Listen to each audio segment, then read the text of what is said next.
अरे मानसी बहू, दाल चावल के साथ एक सूखी सब्जी और रोटी भी बना लेना। क्या है ना कि दाल चावल से किसी का पेट नहीं भरता है। हमारे यहाँ तो केवल दाल चावल कोई नहीं खा सकता। रोटी सब्जी तो साथ में चाहिए ही चाहिए। सासू माँ जानकी जी अपनी बहू मानसी से बोली। मानसी के कदम रसोई में जाते जाते रुक गए।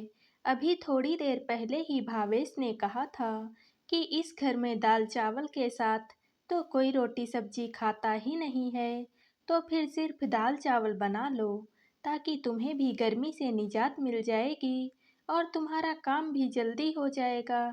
पर अब सासू माँ ये सब कह रही हैं। अब सासू माँ के खिलाफ जाएं भी तो कैसे?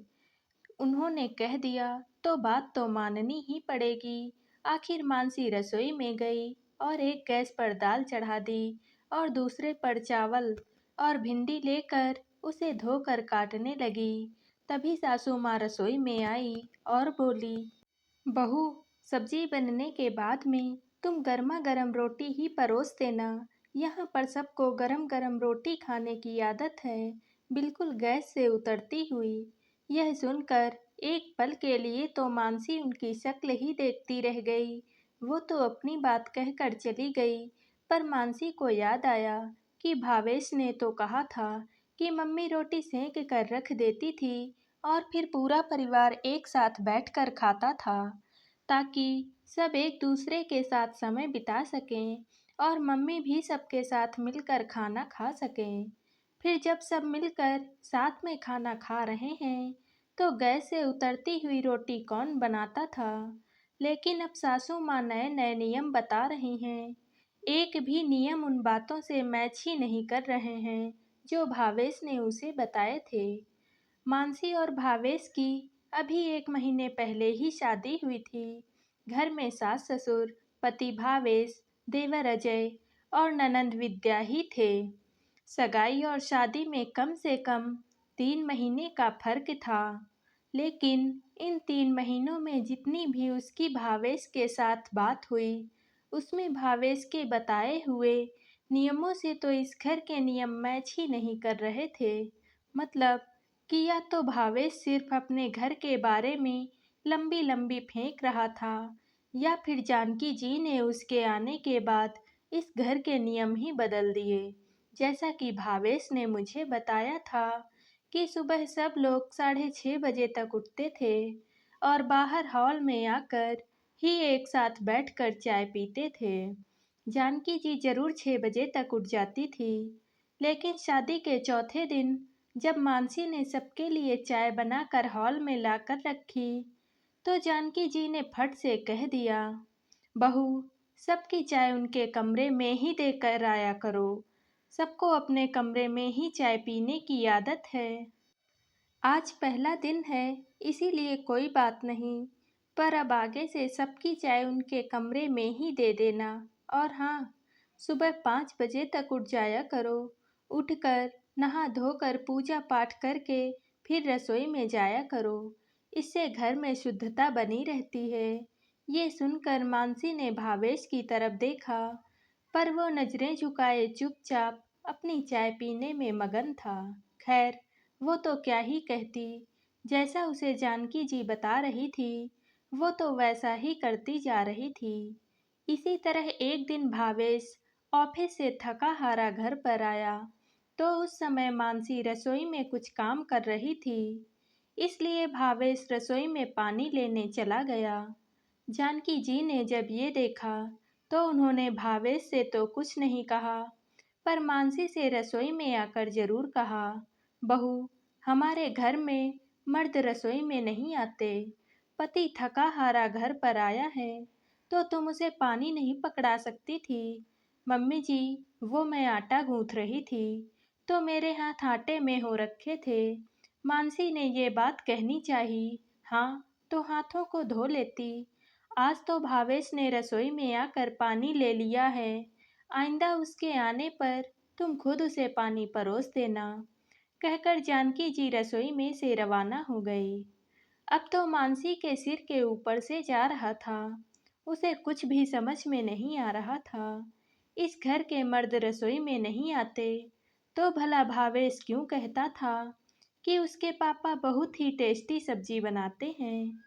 एक पल के लिए तो जी किया कि पूछ ही लें, पर फिर कुछ नहीं बोली। खैर, जब सब लोग खाना खाने बैठे तो विद्या बोली, भाभी जल्दी से आ जाओ, बहुत जोर से भूख लग रही है, फटाफट साथ में मिलकर खाना खाते हैं। बहू यहाँ आ जाएगी तो रोटी कौन सेकेगा? जानकी जी ने कहा। तो सब हैरानी से उनकी तरफ देखने लगे, पर बोले कुछ भी नहीं। दाल चावल के साथ रोटी सब्जी देखकर विद्या तो बोल ही पड़ी, अरे भाभी, दाल चावल के साथ रोटी सब्जी क्यों बनाई है? हम तो नहीं खाते। विद्या के बोलते ही जानकी जी ने उसे घूर कर देखा। उन्हें अपनी तरफ इस तरह देखते देखकर विद्या तो चुप हो गई, लेकिन मानसी ने सब कुछ देख लिया। तभी जानकी जी बोली, बहू, फटाफट रोटी सेक कर लाओ और गर्मा गर्म ही रोटी परोसना। मानसी ने गर्मा गर्म रोटियां सेकी और एक एक करके सबको परोसने लगी, लेकिन उसने नोटिस किया कि सब मन मार के ही रोटी खा रहे हैं, क्योंकि भावेश के अनुसार सबको तो दाल चावल ही पसंद है। 2 दिन बाद जानकी जी किसी काम से पड़ोस में गई हुई थी। उस समय मानसी अपना सारा काम निपटा कर कमरे में आराम कर रही थी। तभी अचानक रसोई से कुछ आवाज आई, तो मानसी उठकर रसोई में गई तो देखा देवर अजय मैगी बना रहा था। ये देखकर मानसी ने कहा, अजय भैया, आप यहाँ क्या कर रहे हो? आप जाइए बाहर, मैं आपके लिए मैगी बना कर देती हूँ। अरे भाभी, पहली बार थोड़ी ना बना रहा हूँ, आप भी मेरे हाथ की मैगी खाकर देखना, मैं बहुत ही अच्छी मैगी बनाता हूँ। अभी दोनों बोल ही रहे थे कि इतने में जानकी जी आ गई और अजय को रसोई में देखकर मानसी पर बिगड़ते हुए बोली, बहू, ये क्या, तुम्हारे होते हुए अजय रसोई में क्या कर रहा है? मम्मी, मुझे मैगी खाने की इच्छा हो रही थी तो मैं अपने लिए मैगी बना रहा था। भावेश ने तो बड़ी ही बेफिक्री से कहा, भावेश, तुझे बीच में बोलने के लिए किसने कहा? ज़्यादा बीच में अपनी नाक मत घुसा और ना ही ज़्यादा इस घर के नियम बदलने की कोशिश कर। इस घर के मर्द रसोई में नहीं आते। ये सारा काम औरतों का है, औरतों को ही करना पड़ता है। बहू के होते हुए तू रसोई में जाकर मैगी बना रहा है, तो ये तो गलत है ना? जानकी जी की बात सुनकर अजय हैरानी से उनकी तरफ देखने लगा।